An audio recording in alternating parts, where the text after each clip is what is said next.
But it's the traps of life. It's the traps of life that are there. They're set there. They always have been there. They always will be there. And whoever walks into those traps and can't pull himself out of those traps and addiction is usually going to lose their life.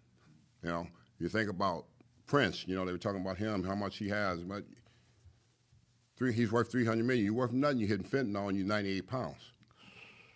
You know, Whitney Houston, you know, what a gorgeous talk about it. Person that should have been saved, that should have been people, if people would have helped her come back from not being Whitney Houston, but coming back from the place of finding her spiritual walk and her faith of who she was, she would have saved her life. Wow. You know, but you go so far, you know, and you just end up continue to go and you can't stop because you haven't had a transformation. And that's what happens to so many people that I've seen in this life. And I was in it too, but, you know, I've had a transformation, you know, because I've come to the understanding to know the purpose of life. The purpose of life is far greater than what we achieve.